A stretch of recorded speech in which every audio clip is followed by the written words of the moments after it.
నాలుగేళ్లుగా తాడేపల్లి ప్యాలెస్ నుంచి బయటకు రాని వ్యక్తి జగన్ అంటూ టీడీపీ జాతీయ ప్రధాన కార్యదర్శి నారా లోకేష్ ఫైర్ అయ్యారు. చంద్రగిరిలో నిర్వహించిన యువగళంలో పాల్గొన్న లోకేష్ వైసీపీ టార్గెట్ గా విమర్శల బాణాలు విసిరారు. నాడు రాష్ట్రాన్ని చంద్రబాబు అభివృద్ధిలో ముందుంచితే జగన్ మాత్రం డ్రగ్స్ గంజాయి వ్యవహారంలో నంబర్ 1 చేశారంటూ మండిపడ్డారు. ప్రతి ఏడాది జాబ్ క్యాలెండర్ విడుదల చేస్తామని చెప్పి సీఎం జగన్ నిరుద్యోగుల్ని మోసం చేశారని లోకేష్ ఆగ్రహం వ్యక్తం చేశారు. జగన్మోహన్ రెడ్డి గారు ఈ మధ్యన పదే చంద్రబాబు నాయుడు గారిని ముసలోడు అంటున్నాడు. ఈ రోజుతో అది తేలిపోవాలా? కొబ్బరికాయ ఇస్తే కనీసం వంగి కొట్టలేని వ్యక్తి ముసలోడు జగన్. 10 కిలోమీటర్ల కారులో వెళ్లకుండా హెలికాప్టర్లో వెళ్ళిన ముసలోడు జగన్. బస్సు నుంచి బయటికి దిగాలంటే స్టూల్ లేని దిగలేని ముసలోడు ఈ సైకో జగన్. మర్చిపోయా, గత 4 సంవత్సరాలు 11 నెలలుగా ప్యాలెస్ నుంచి ఒక్క అడుగు బయట వేయని ముసలోడు ఆంధ్ర రాష్ట్ర ముఖ్యమంత్రి జగన్. నేను ఈ సభాముఖంగా జగన్ కు ఛాలెంజ్ చేస్తున్నా. My dear Jagan, time date నువ్వు ఫిక్స్ చేయి, చంద్రబాబు నాయుడు గారిని తీసుకొస్తా. ఇక్కడే తిరుమల ఉంది,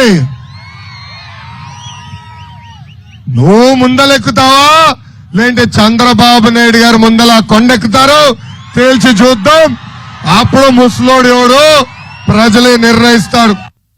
చంద్రబాబు నాయుడు గారి హయాంలో ఆంధ్ర రాష్ట్రం నంబర్ 1, సైకో జగన్ హయాంలో కూడా ఆంధ్ర రాష్ట్రం నంబర్ 1 తల్లి.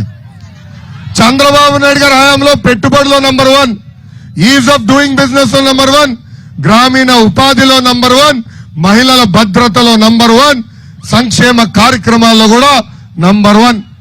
ఈ సైకో జగన్ పరిపాలన కూడా ఆంధ్ర రాష్ట్రం నంబర్ 1 తల్లి. గంజాయి డ్రగ్స్ కి number 1, boom boom president medal Andhra gold లాంటి విషం కన్నా ప్రమాదమైన మద్యానికి నంబర్ 1, కోడి కత్తికి నంబర్ 1, గులకరాయికి నంబర్ 1. ఏకంగా కంపెనీల్ని పక్క రాష్ట్రానికి తరిమేసే దాంట్లో నంబర్ 1.